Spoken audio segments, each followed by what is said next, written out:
Hi, everyone, and welcome to the LVA podcast with me, Louis Van Amstel. And as you can see, I'm no longer alone. From now on, we're going to have some fun with podcasts that include my guests. And this first guest, I know for a very long time, is a dance studio owner, friend of mine from Lexington, Kentucky. Please welcome Hunter Lisle. Hunter, Hey, thank you Louis. for being Thank you. on. Thank you so much for having me on. It's been a pleasure to work with you and be your friend for so long. And, the dance world keeps growing, keeps changing, and I've been a part of it for a long time. So I appreciate you having me on as your first guest. It's a lot of fun. I've watched your podcast. It's fantastic. You do a great job. Well, thank you. And I'm sure you were thinking, wait a minute, he's just alone out there, and I need to be on the podcast with me, right? Exactly. That's what you were Exactly. thinking. That's what I was thinking. I was thinking, I need to be right here with you and do this. And it's been a lot of fun. Podcasts are great because you get to talk about things and have some fun and tell people about things they may not have heard before and just, get to kind of be one-on-one with someone. Yes, absolutely. And I want to let all of you guys know, you know me by now, things are very organic. Things can happen out of left field. We can talk about anything and everything, but we're going to focus, or I would like to focus, on the ballroom dance industry. I've been in it since I was 10 years old. I have used the ballroom dance industry for many different ways: therapeutic, dance career, sport, now fitness. And Hunter, so that my guests get to know you, you're in Lexington, Kentucky. I had the pleasure of coming to your studio. I believe I can say multiple times. Please let us all know a little bit about your studio and what is it called? Okay, sure. We've been back in Lexington for 24 years, and it's Lexington Arthur Murray. And like you, I've been dancing since I was 12 years old and started teaching at 15 and had the pleasure of traveling, living in Ohio for a while, traveling the country as a judge, a coach, and working with different studios, and then coming back home to Kentucky to start a business from scratch. And that's been 24 years ago. It's very exciting. It keeps growing and doing well. We're the most popular studio in Lexington, if I can humbly say that, but we have the best staff. Please do. Please do. It's really, Lexington Arthur Murray is pretty amazing. And like you said, we got to meet years ago, and then we had a charity event called Dancing with Lexington Stars. And that's in its 13th year this year, and it all goes to Surgery on Sunday. It goes to the Rotary Club, people that need, money for good causes. And you were our judge for probably almost 5 years, I think, and did a great job. In fact, I found a picture of you yesterday when you did one of the first LeBlas line dances at our charity event, and the crowd was packed. Yeah, they had such energy, and you led it, and everybody was so excited and just so grateful you were here as well. Well, I had a few notes that I wanted to talk about, and the charity was one of them. So we might as well go right there before I go back to the dance studio. Sure. I commend you for being really involved in that charity, because we need more people like you. We need more people that are not just about their own pockets, but also helping others. And for me, it's a pleasure to say yes to coming. Also, I believe the local ABC affiliate was involved. They promoted your event. So the charity, what is the charity about? If you can just remind Yeah, the of viewers. course. So basically, it was called Surgery on Sunday, and it was founded by a doctor, Dr. Andy Moore. And one year, the Rotary Club of Lexington and I partnered on this event to promote, money going toward that cause. So it's for people that they need surgeries, but they can't afford them. So it really helps with the doctor, the hospital pay. And we've been lucky over 13 years to raise almost $1.5 million for them now. And every year, all the excuse me, all the money goes to them. And we decided to do an event called Dancing with the Lexington Stars. So we pick local celebrities, and they dance with the teachers. We donate all the lessons, and they get out there and they compete for a mirror ball for a judge's choice and a people's choice. And every year it's grown. It's been a sold-out event for 13 years. And actually, this is year number 14, but we skipped 2020, so we're back to normal. But we've always brought in really fun people. We've had you for at least 5 years, and a lot of people from Dancing with the Stars. And it's just a great charity, a great cause, and we're glad to be part of it. And I remember one of my colleagues, Anna Trebunskaya, Yes. was one of them. I love Anna, and she has come to your studio multiple times, right? She has. We were just thinking about that yesterday. We've had Nick Kosovich, Lacey Schwimmer, Chelsea Hightower, you, Anna, Edita Slavinska. We've had some great people and great friends from the show all coming to Lexington for this event. And it's a lot of fun. And we get to coach and have some fun afterward, but we're grateful that it's continued this long. So it's the longest running charity, one of them in Lexington, because as you know, you run a charity and it's hard to keep it going. And there's a lot of good ones, but there's not as many that have been over 10 years. So it's exciting to see that progression and see it continue. And again, I think the people involved are a big part of that. I mean, it's a team. Like I said, we co-founded it with Rotary, and it's been an amazing journey so far. Volunteers are everything. They keep anything going. Well, congratulations on the 14th year. And yeah, I think a lot of us needed to skip a lot of things in 2020. And going back to your studio, having a studio for 24 years, and then the pandemic hit. Now, the fitness industry got hit. Group fitness with my company, LeBlast. I mean, we were crossing our fingers. We survived it, and we're growing, so happy. But ballroom dance studios, too. I mean, the fact that you're alive, you survived it, and kudos. So, did you guys go digital? Did you go with online classes? Did you convert, if you will? Yeah, it was a funny journey. Like I've been in this long enough, almost 40 years, I guess, where we've seen it go through ups and downs. And you have a recession or you have a depression or just a tragedy in the world, and the dance industry keeps going usually.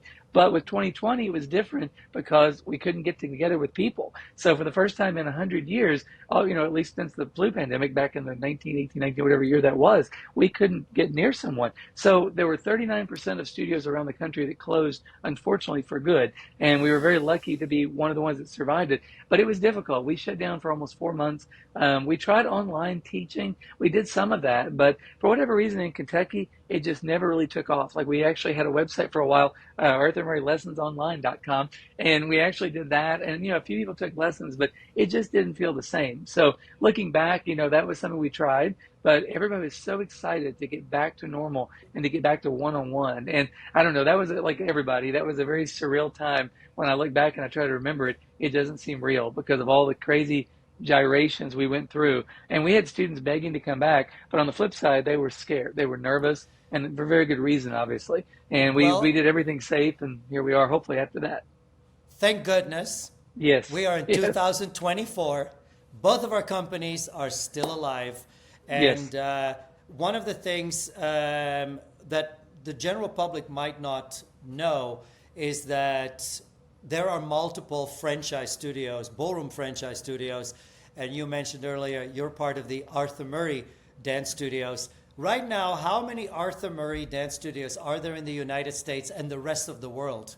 It is kind of amazing because we're in over 29 countries with around 350 studios. So, I mean, literally almost every city you go into, there's an Arthur Murray. And the good thing about that, they're reciprocal. So if you're a student at one of them, you can go anywhere in the world and you can dance. I mean, and I'll tell you, that makes it's like a big, gigantic family, which makes it a lot of fun. That's why one of the many reasons we went with Arthur Murray and I stayed with it all these years is it's a really great family atmosphere and it's friendly, it's fun.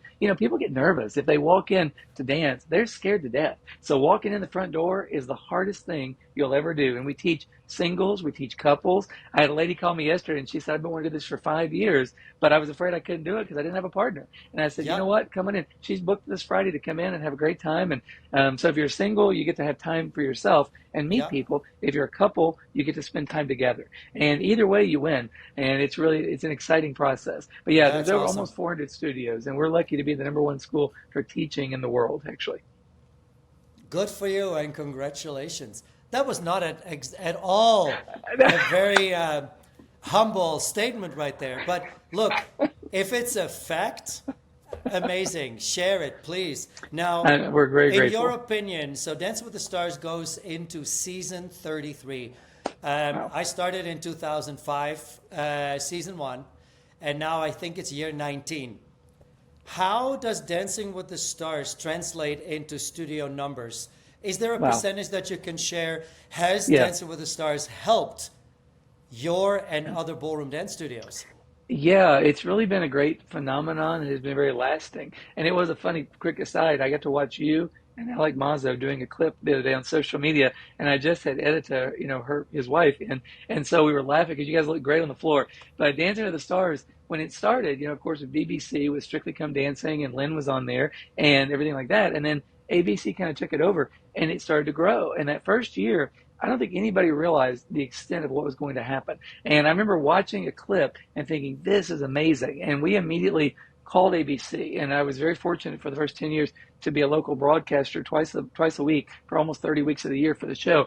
And it was really fun because we got to critique and we got to look at these dancers and people that had never done it, and they got out there. So for the industry, up until that point, there were just a few things that happened. Like in the 90s, the industry kind of dropped a little bit because if you had to rely on movies, some media, but to just generate interest, because people were like, well, what are we going to do? And they didn't know it was accessible. So I think the biggest thing that Dancing with the Stars did was make it accessible for everybody, because you saw someone out there, and you've had many good partners, and they could not dance when they walked in. And by the time you helped them and you finished with them, they got on the floor, and not only just dancing, they were performing. And that is hard to do. So I think a lot of people get to look at that around the country and go, if they can do that, I can do that. And so we saw numbers. The first year was mind-boggling.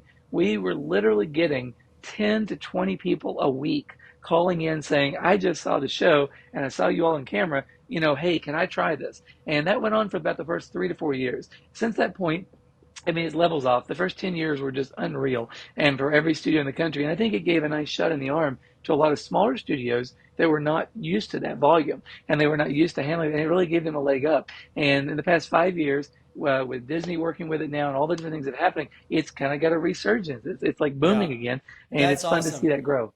That's awesome. When you mentioned about my partners, I had great partners, great Yeah. women that many could not dance, but then they learned how to dance. And this is, I tell the show quite often, I don't need the better dancers. And even the public sometimes, when do you get the better dancer? When do you get a real dancer? But for me, the show is Yeah. about someone that is passionate about wanting to go outside our comfort zone, but still wanting to learn how to dance. So yeah, they know that from me, Yeah. and that's why, or about me. And but I guess that's what feeds into the ballroom dance studios. Yeah. And also, this is why I started Le Blast. You always need a partner with ballroom dancing. Well, not really, because now it's you can do it by yourself. And I know also when all the dance studios have their Friday night dance parties, Yes. you can come alone because everyone dances with everyone. And that to me is wonderful. It's community building, and it tells everyone we're in this together, regardless Yes. of the ability. It's about social, it's about, but talking about the competitive side of ballroom Hmm. dancing. So I've known you for years, but the one Yes. question in getting ready for our podcast is, I don't know if you ever competed. Did I you did. I did. compete? Actually, it was a long time ago, and it was many, many, many years ago. And actually, the first thing I competed in was standard. And to me, I really like standard. For those that don't know, we're talking about ballroom, about foxtrot, waltz, tango, quick step, Viennese waltz, and they're beautiful dances. They're gorgeous. And that was one of my first things that I got to do. In fact, tango was my very first dance I ever learned. They probably got me hooked at that point, and I was 12 years old. So I did compete. I won. It's been a long time ago, but I really enjoyed it, and I was We, fortunate to we become don't a talk judge. about years. We just talk about it's a few years ago. Just a few years ago, that's all it So, was, and but doing that was really fun because I was out there. I remember being so nervous. One of my first competitions that I got on the floor. Now I'm not that tall. I can look tall on camera, but I'm only about 5'7" on a good day. And so I would get out there, and back then all the standard dancers were super tall. And I remember looking yeah. up, going, "Oh my goodness, what am I going to do?" And I got out there the first one, and then I finally got to the final six, and I was like, well, this is different. And I ended up winning. I was very lucky. And I remember standing by these people though, and I was like, wow, they're tall, and it was kind of a funny moment. And then I got more into all the dancing, but I was really glad that's how I started. And so I got to compete early on. And then pretty soon after that, I was fortunate to become a judge and start doing that and running studios. And the world just kept going. And like I said, you were a competitive dancer and you won the world at one point. And what was neat about you is when you did that, and then you were in season one of Dancing with the Stars, you translated that knowledge and that caring about what you did to your first partner. I remember that. Thank you for saying that, because that to me, I represent the ballroom dance industry. And yes, it's TV and the producers want things from you. But for me, it was very important to still represent the ballroom dance studio. And as of now, I still teach a lot. I travel the Yeah. country. And for me, it's important that you represent. Also, I have a stellar career in our industry. And now it's about giving back to the younger generation and leave Hmm. a trail that your legacy is not the results you had as a dancer.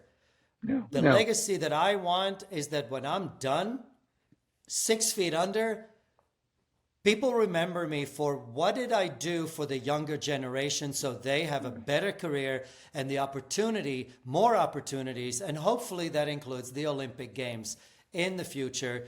But we're working hard at that. But so Hmm. normally in our industry, and this is kind of fun to know for all that are listening, you first build a dance career, then you retire, you do shows, then you go into judging, and then most dancers do not think about what's after that. They only think, Yeah. in a way, it's great to think about the now, but at one point your dance career is over as a competitor. Then you can Right. be a judge, but Yes. then what? And I think what you did clever, you went into owning a brick and mortar building and build a dance studio, and you chose Arthur Murray. There is the Fred Astaire dance studios, Of there's the course. Dance With Me dance studios, then there are all the independent studios. There are, would you say, over 1,000 studios? Oh, easily, easily, yeah. And Easily. all the groups are good. They all have strengths, they have weaknesses. I mean,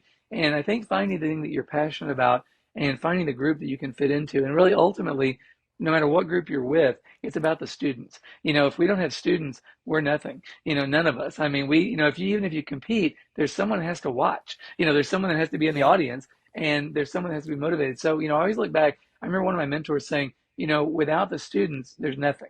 And I remember being very grateful to say, most of my life, we've always had students around us. And I think that is true because you change lives, hopefully one step at a time. And literally, it's really fun to see the students grow and change. There was one couple that I taught in the 90s, and they were just a normal couple. They never wanted to compete. And I had just finished doing all that. And so they took lessons for about a year. They were very, social dancers. And then she comes up and she says, I want to compete. I'm like, okay. So we ended up training them, and they ended up winning like a large title here in the United States. And they were a couple that you would never believe this. I mean, if you looked at them physically, if you looked at their age, you would never think that's possible. And I got to the joy of helping them, like you said, legacy, get to that point. And I think that's the most rewarding thing, is helping other people reach their goals. It's so, what a parallel with a ballroom dance studio such as yours and my company Le Blast, how the first step for people is the intimidation factor. They have two left, or they think they have two left feet. They have uncoordinated. They have to walk in already knowing how to dance. So it's wonderful indeed what Dance with the Stars does, what you do at your studio, and many studios where I go.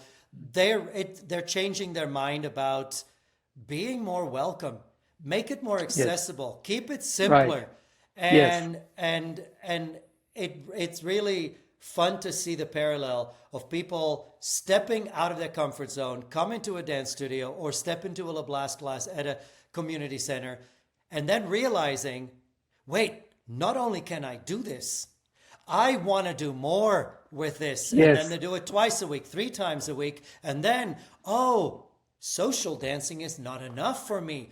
I am more competitive than I would admit last year. And so when Yeah. you mention that, I see the same thing. I have people that were in my back row, Le Blast, 10 years ago, and now are competing full on 10, 15 times a year and full on dress and makeup. They spend thousands of dollars of dresses. And 10 years ago, I would ask that lady, said, heck no, I would not do that. I wouldn't dare. So it Right. really is nice how dance studios can really help take that intimidation factor away. And I just Yes. love the community, the social aspect of what ballroom dancing can give. So you Yes. cannot close your dance studio. You may not No, close, no, you may not no, retire. no. It's amazing on a Friday night. I mean, to watch people come in. You've been there yourself. Our studio will Yeah. average 50 to 100 people every Friday night. And you see these people, and if they come in different stages, and it's a joy to see the people progress through those stages from brand new. And we tell everybody, you got to come to at least 5 parties, because the first party will scare you to death.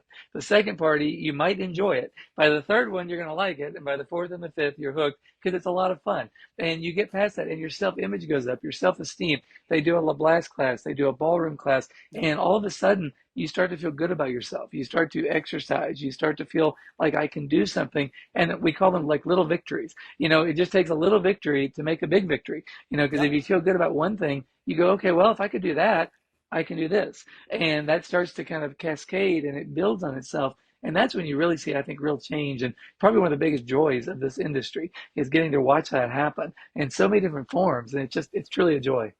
Great. I'm just so happy that we're talking about ultimately what I always want to talk about. How can we create more community?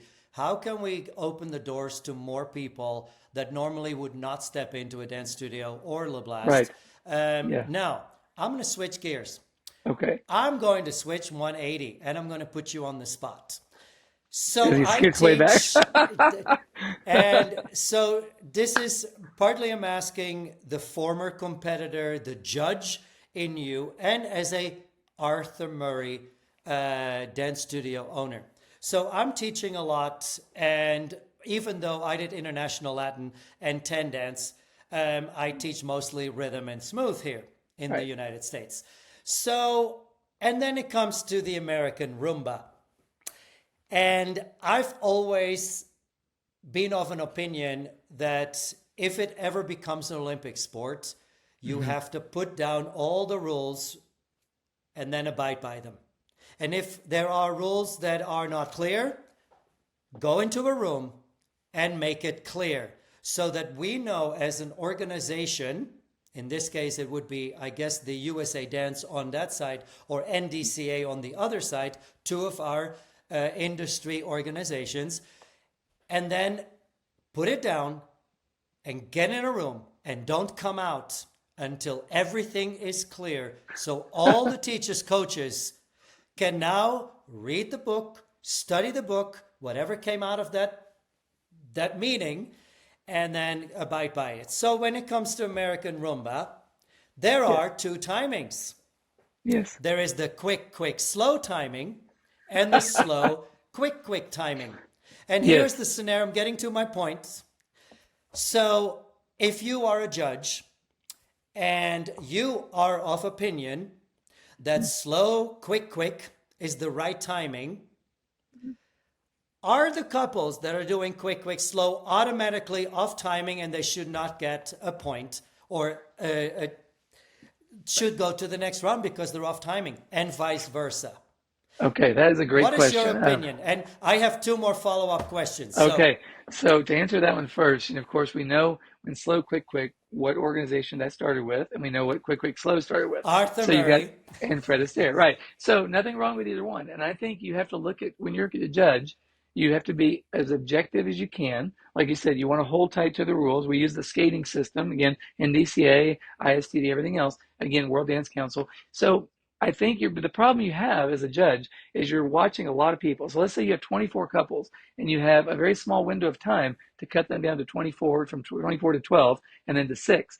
And I think you have to look at the overall picture, the storyline. So if I see a couple dancing quick, quick, slow, but they're on time to the music, that's okay, because dancing is movement to music. Now, if you're off time, I mark that immediately because, again, that's a very easy out. If you're dancing and you're competing and you're off time and everybody else is on time, you're out. Now, if you dance slow, quick, quick, you can also be on time to that song. So again, I think it's more about being on time to the music. If I see you doing one format or the other, but I see it consistently, then I know you know what you're doing. If I see variance, then I see one time slow, quick, quick, one time quick, quick, slow, then obviously you don't know what you're doing, and I'm going to mark that accordingly. So again, I look for consistency and patterns and the picture that you give me at that moment. So if I judge you doing rumba right now, I'm going to look at what you're doing right now. Now, 5 heats from now, I can't base what I saw on what I saw 5 heats ago. I need to base it on the now. That's the hard part because judging is a subjective process of a theoretical objective experience. So it's kind of like you're trying to get to objectivity, but we're human beings. So you hope that you have enough judges on a panel that can have a Uh, consensus, and so that makes sense. That'd yep. be my answer to that. So now for me, you gave me your personal creative, cognitive answer. Now there are Right. two couples next to each other. One Yes. is slow, quick, quick. One is quick, quick, slow. Okay. And the quick, quick, slow couple is only a little bit better than the slow, quick, quick. You have shown your loyalty to Arthur Murray, and they, in their syllabus, it's slow, quick, quick. Fred Astaire has committed their loyalty to quick, quick, slow.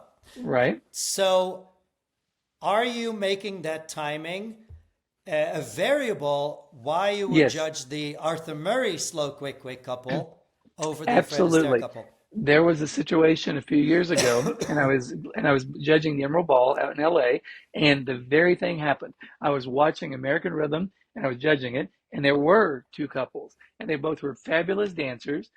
What I was looking for, they both were on different timings, but they were on time to the music, just with different places to start. And when I looked at the one was better, and I could not pick that based on the timing, but the overall story. Because if you're watching at a different level, you're also watching the story of the dance. You're watching, is it a rumba? Is it romantic? Is the partnership connected? Are you connecting to your partner, to the audience, to the judges? Are you making those connections? Are you dancing to the storyline? So in this case, both things were equal. They were both on time to the music. One was doing one timing, one was doing the other, but I had to pick the one that, regardless of the timing, was the best. So yeah, I found myself in that position several times, and I don't look at the slow, quick, quick, or the quick, quick, slow, but I do look, are they on time to the music and the overall story? So, is it fair to say, and here's where the a hole comes out?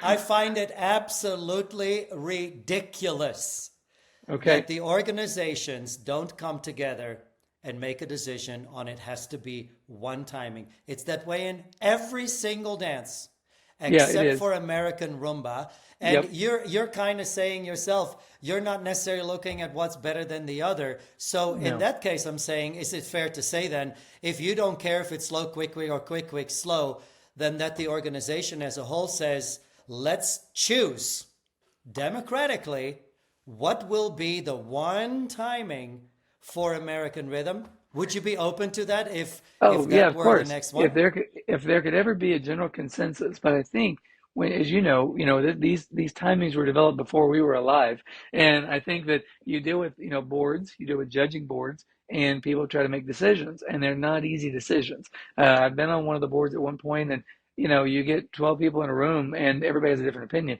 and so I would love to see a consistency. I think that'd be great. Great. Will that happen in our lifetime? I don't know. Well, I am here. I won't die not trying. And this is why I'm kind of going to use my platform to Yeah. start talking about it. And I'm going to talk about it with more people. And how You've I got, see it, yes, how I see it, you can take 25, 30 people, and take the last 10 years of champions in American Rhythm. They all should be in that room. Then you can take a board member of Arthur Murray, Fred Astaire, NDCA, USA Dance, and really, let's put the egos on the side and go in that room and don't come out until you have put down the footwork, the leg action, the timing of each of the dances. And if you take 10 or 15 years, go all the way back to Forrest Vance, and then go yes, all the way back to last year or the current winner. right, And in there, I'm going to call out in a great way Jose de Camps. He is right, Dominican Republican, has been a champion for American Rhythm. Steve Vasco, Colombian, has been very active. And I know from Steve, he has put the effort in to want to do right, that. And I've talked to them personally. And everyone is sick and tired of the old generation not looking at what the needs are for the younger generation. And now that I am that older generation, not the old generation, but yeah. the older What are we gonna generation. do? And I decided it's time. I'm going to be the rebel once again. and just talk. And not a rebel to just kick shins and just provoke. No, we can do this with conversation. And to me, I see, and I know it was almost a rhetorical question, Hunter. I know you're open-minded. You Yeah. are a giving person. And as long as your business is thriving the right way, you're about being in it together. So thank you for answering I think those that's a good questions. crusade. And I'll give you one last thing on that because I was watching a video the other day and it was coincidentally came up from 1992. And it was a lecture by Sam Sedano, who was an amazing dancer, an amazing teacher back then.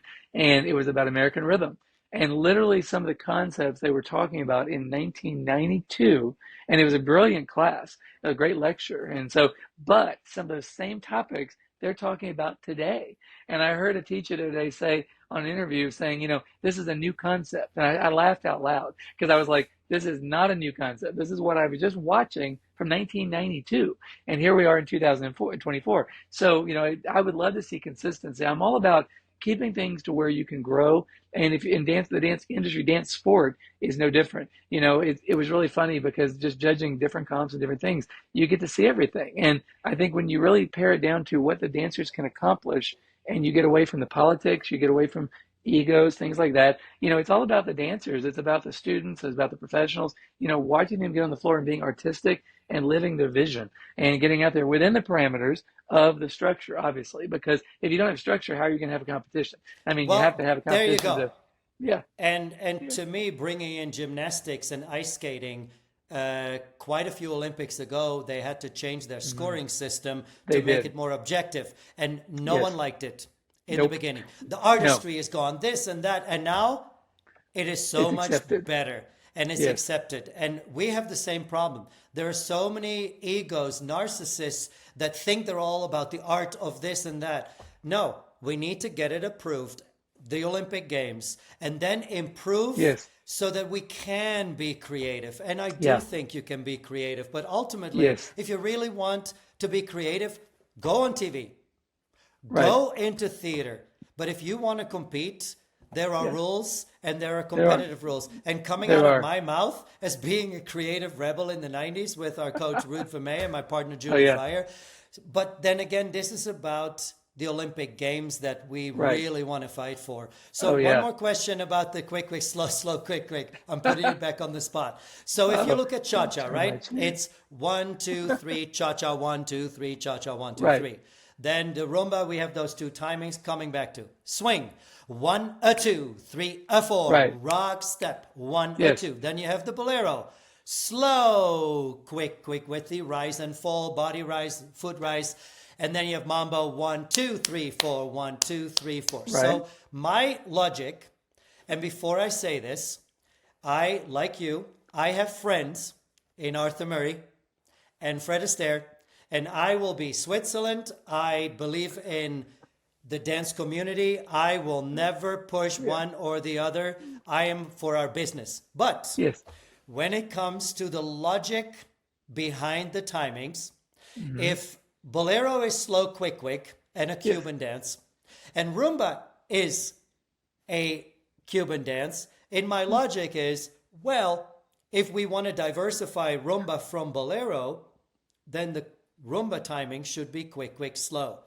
Based on that and that alone, not because I have more friends with with Fred Astaire, I don't. So with that logic behind it, could you agree to that? Or what would be your opinion about why slow, quick, quick should be both Okay. for rumba So and bolero? I'm on the, so being in the hot seat here, I like that. I always defer back to music, and let me give cha-cha as a reference. So when cha-cha was really originally done, remember, it was called triple rhythm mambo back in the day. And this is before all the iterations since that point, because people back then were counting it, 1, 2, cha-cha-cha, because the music was so fast. As the cha-cha slowed down a little bit in American style, again, you've got the extra rhythm in there. You got the 1, 2, 3, 4, and. So you got a syncopation, right? And you hear the music, and you hear that dun dun dun dun dun, dun dun dun dun dun, and that little cha-cha is the 4 and. So I think counting it with a whole beat, 4 and syncopation matches the music. Just like in swing, if you take swing, 1, a 2, 1, a 2. It's like a drum. You got 1, a 2, 1, a 2.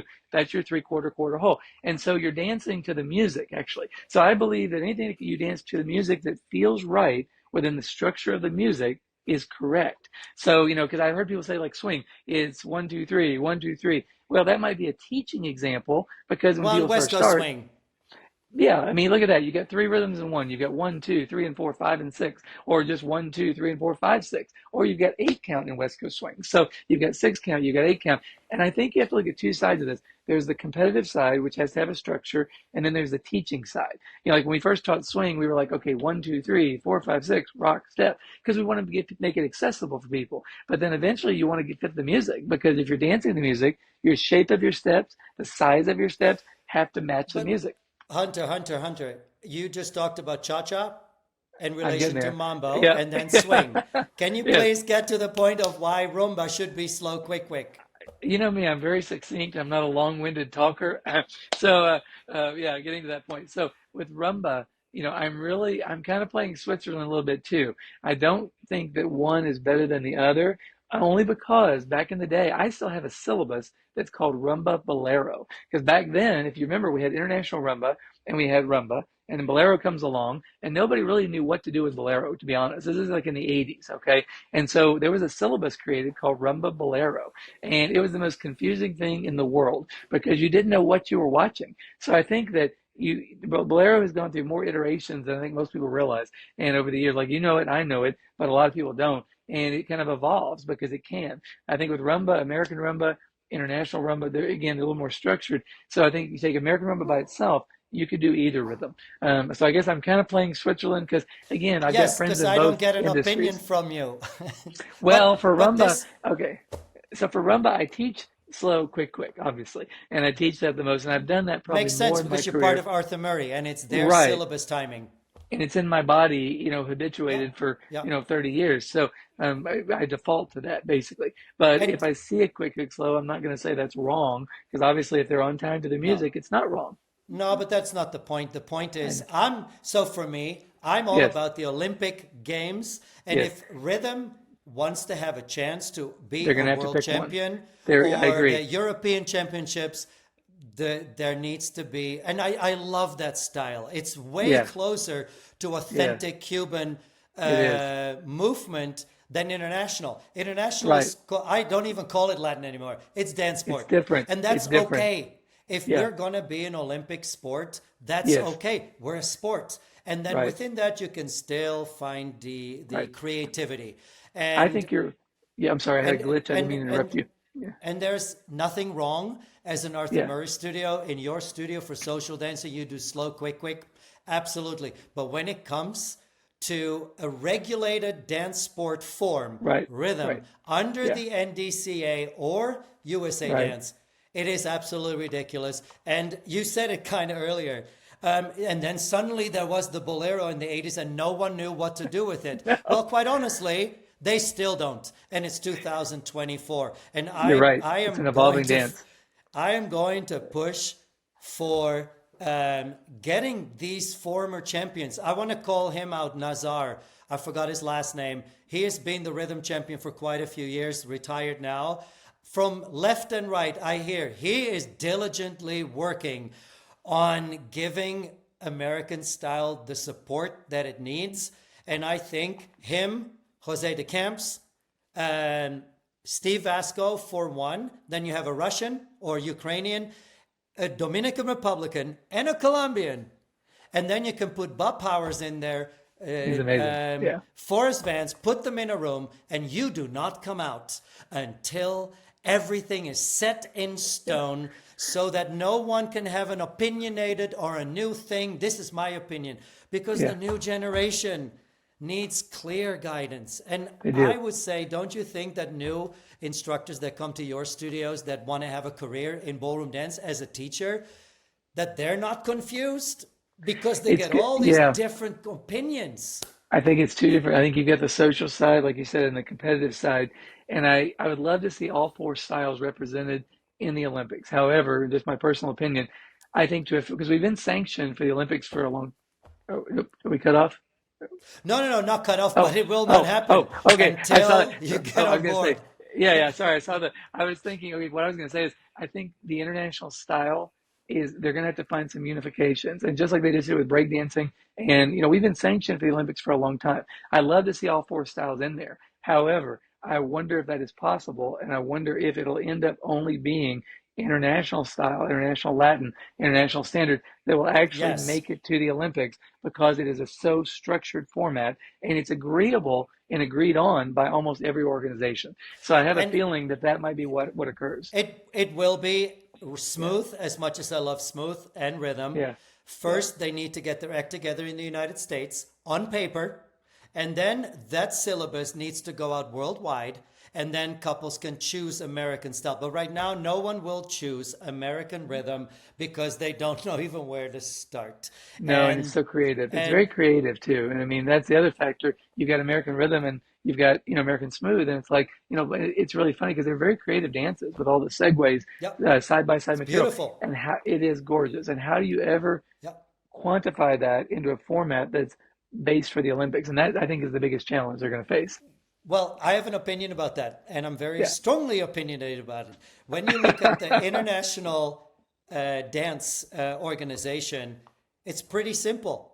In the 60s, 70s, it was one book for Latin and one book for standard. Alex Moore, oh yes, standard. Walter Laird, Latin. And I think I can vouch that Donnie Burns, Gaina Fairweather, oh yeah, Alan Tornsberg, Vibeke Toft, including myself, and yeah, many others, still refer. Well, I did 10 dance, so I refer to yeah, both books. And I'm yeah, all about creativity and finding yes, the best you. But right, you first need to know the lay of the land and right, how it was created right. very well. So Some if history. you look at American smooth or rhythm, where is that book? I think, well, one good thing, he's an amazing teacher, obviously, Donnie Burns, and he did a great job revamping that syllabus, International Latin, recently. It was, a year ago, 2 years ago. And, his legacy was to work from Walter Laird and then take the next step. And his syllabus is fantastic. I mean, it's very, very good. I remember contacting him when he first put it out and getting one and read through the whole thing. And I was like, huh, this is well done. So he put a lot of time and effort into it. And I think that's really great. I mean, I think the more people put effort into these things, the more unification can occur. I think it's going to be a challenge, but like most things, but with dancing, because you have the subjective level of it. Yeah, but then again, you're talking it's improving international Latin, It is. and then there's the question. Donnie Burns is the WDC, Correct. so that's that organization. Then you Right. have the WDSF, who is diligently working to become an Olympic sport with the IOC. Yeah. So, and then of course, what you get, it's his opinion of the Right. Walter Laird book. Yeah. But why that book? Even, and I know this from my coach who helped me becoming a professional in just Yeah. the syllabus. That when Walter Laird wrote the Latin book, it had so many more details, and then It for did. political reasons, because the other organizations started making it more easy, left out details, wasn't as so much depth, so it was more accessible to new dancers. So Hmm. then Walter had to counter that by taking a lot of quality out, because that's what it is. He took out details, quality, depth. And luckily, I was taught with the addition without all these details taken out. And I still now, 40 years, 30 years later, I'm still taking advantage of that book that was not yet Yeah. changed. And to me, Yeah. it's just so simple. If you work together, and that's the ultimate truth. This is why, because you mentioned we've been sanctioned as a sport since 1997. I was Yeah. in Miami at the Nationals when that was announced. I was there. Yeah. And we are now in 2024, and it didn't work because the Bobos in our industry, all of them are Bobos. Every single one older than me. And I would love to argue with all of you. It was simple. You couldn't work together. That's what it was. They couldn't work together. And but you are willing to work together, right? Always. Always. Although, having been on several boards and on several now, I know how hard it is. I mean, if you get a board together, even for just our little charity event, it's like you have a lot of people that have opinions and Yeah, they believe their opinions are right and they will doggedly go after that to defend yeah. their opinions. So, I think that every group is like that. And I would love to see it in the Olympics. I think we're headed in the right direction. It's just in what format is that going to take? Yep. And so basically at the end of this year, there's going to be a thing in Vegas for Arthur Murray, and they're combining the WDC with Arthur Murray, which is really, historic. And the idea is for unification to build that. And I think that's a good step. I think all the organizations are heading in the right direction.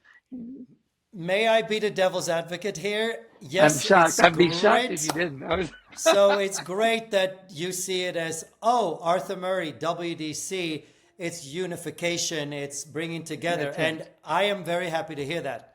But can it also be that it strengthens its position against the other organization? You could always argue that. I mean, anytime that Oh, has and I always will. been yeah, of course. And that's I can't imagine. But that's always the difficulty is when you have one group that aligns with something, then it puts the other groups out. And the goal eventually would be to unify the whole thing. Although I would love to think that would happen in our lifetimes, but it didn't happen before you and I were born. And I would love to see that. I would like to think that we're more enlightened now as an organization, as a whole world, and maybe we can do that. I mean, I'd love to see Yeah. it. So, Well, I am, look, we've already done some major things in the past 7 years that, and I kind of want to share that with you because we haven't had a chance to talk about no. this at all. In 2015, I was asked by Nigel Lithgow to judge the Special Olympics where dance sport for the first time was going to be a demonstration sport. Then the organizer, Pierre Geider, or who was part of the organization, asked me if I wanted to be involved more and then asked me to be the dance ambassador. So I did. And then I thought, well, if I'm going to be the dance ambassador, I'm not just going to be the name and show up and say hi Right. and leave. So then the two of us, Pierre Geider and I, we took on how can we become an official sport with the SOI, Special Olympics International. Right. 2015 was the first time. In Abu Dhabi, 2019, during the Summer Special Olympics World Games, Tim Shriver announced dance as sport.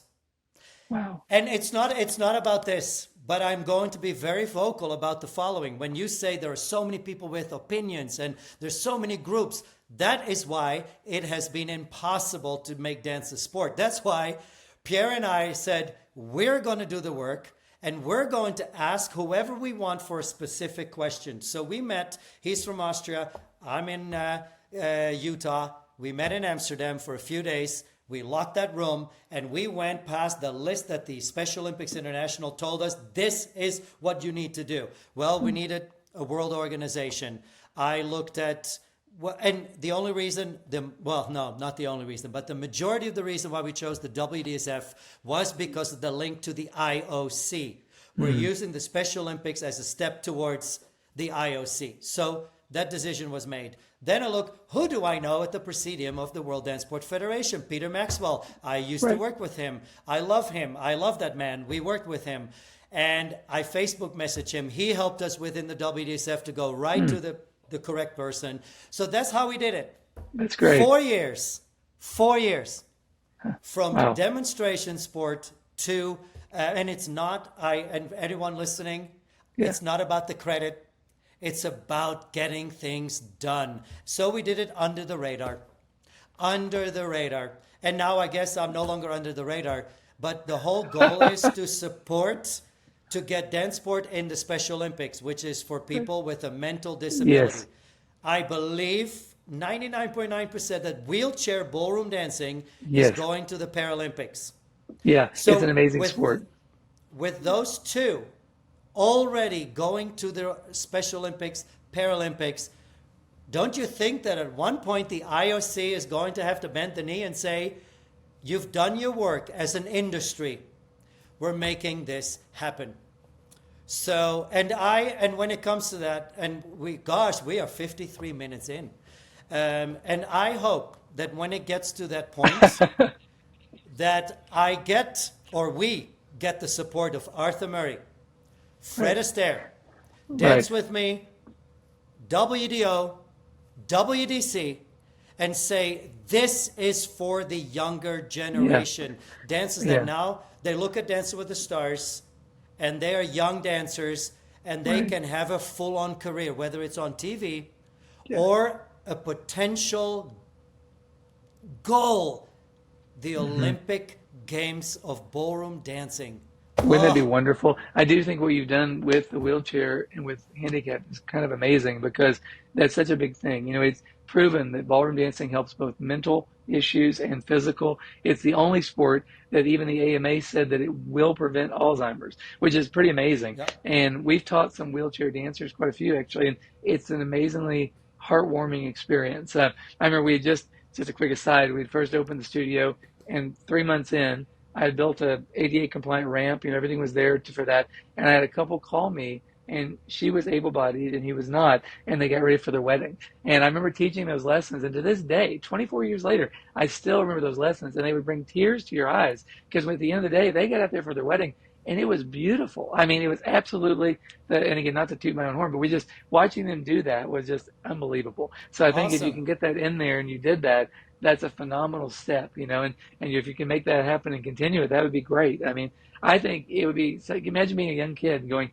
I want to go to the Olympics and I want to do ballroom dancing, or I want to do this thing. What a motivating thing, I mean, again, Exactly. just back in the day, and you'll laugh at this because breakdancing is, of course, now in the Olympics. And I was just talking about that because if you remember a movie in the 80s called Breakin', I had met one of the actors who was known as Shabadoo back then, and I was a young kid doing breakdancing. And I got to meet him, and I was like, oh my gosh, I was starstruck, of course. But he was so friendly and so helpful. And believe it or not, back then, he taught me how to do a windmill. And back then, I was younger. I'd probably break myself now, but if I tried that now, but I could do a windmill back then. And I remember thinking, oh my gosh, wow. It's hard to imagine to see you do breaking, as you will not see this body go for breaking. But, no, not now, not now. Yeah. So this is kind of with the Special Olympics where we are. And by the way, I have nothing to do with the wheelchair being officially. That's all the WDSF and the World Organization of Wheelchair Dancing. We have been focused on Special Olympics with the mental disability. But the fact is, right now we need to grow the sport within the United States. So when, let's say, we get the Special Olympics of Kentucky on board, and they say, we want to start a program of Special Olympics dance sport, Kentucky. We are in. Would you be willing to open your studio Of to course. a program for people with an intellectual disability? Absolutely. We do. We actually have quite a few clients that come in that are in that category. And to watch the changes for them over the years have been just unreal, how good it is. So yeah, I think I'm always very open to growth. And I think that would be a great, exciting thing. So yeah, especially in Kentucky, it'd be a lot of fun to create something like that. And I'm happy to be a part of something like that. Well, everyone, you heard it come out of Hunter's mouth. Now I can hunt you down. I'll be right here. Hunt. I'll be right here, and then he goes off camera. No, just kidding. No, we're always happy to. But this is the difficulty. People think, oh, now it's a sport. Boom. No, well, now it's a sport. Great. Now we have to start creating groups and local programming, and it has not been easy. Right now, after we're in 24, so 5 years after it became a sport in the United States, 2 states only are now including dance sport. 2 states. You think after 5 years, it would just be a slam dunk? No, all the individual states are, and I call it, some are really struggling to get back after the pandemic. Of course. And some, it's pure bureaucracy. And they're just not willing. And the things we do, I almost feel like a hooker and a slut, what I'm offering to do. But anyway, it's really encouraging that if we can get Kentucky on board, that we know we can start a program at your studio. And also, I just want to share with you, and I think you know this, I have a soft spot for your former president of Arthur Murray International, John Kimmins. I haven't spoken to him in years, but that man I am so thankful for, because I think it was in 1991, he sponsored Julie, my partner, and I to come to Miami. Oh gosh, 3-4 years in a row. Then he brought us to Canada for the La Classique du Québec and sponsored us to come. So, John, if you will read this, I owe you. I am so grateful for you because you brought us to the United States for the very first time. And I will never forget that. So, is Do he you know how still? many people? Yeah, I was going to say, how many people have great stories about John? He just retired. He's still actively in it, but he's retired. And I can't tell you how many people have stories like that. And he did something for me in 1992 that was the same kind of thing where nobody else stepped up and he did. And nobody knows it, but if he hadn't done it, there were a lot of things that would not have happened for me. And I'm always grateful for that. Good guy. But he's retired and he's, doing well, of course. And he served a lot of years, obviously, again, back in the day for the American Ballroom Company, for the U.S., now the USDC, and for Arthur Murray. I mean, gosh, the man has a history and knows everyone. And just, there's so many good stories about him that I think we're on one level or the other, we're all grateful to him for something.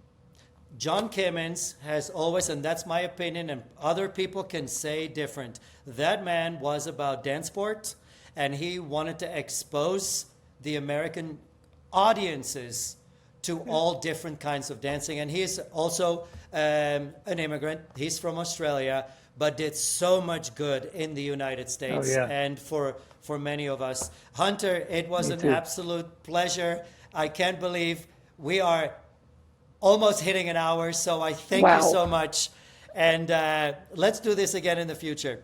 I would love to, and thank you so much for inviting me to be on and even promoting the Lexington Arthur Murray studio. And if someone's watching this and you want to dance, call now. I got to say it at least once. Call now, 859-278-7711, and you'll learn to dance and have a great time. What was that number again?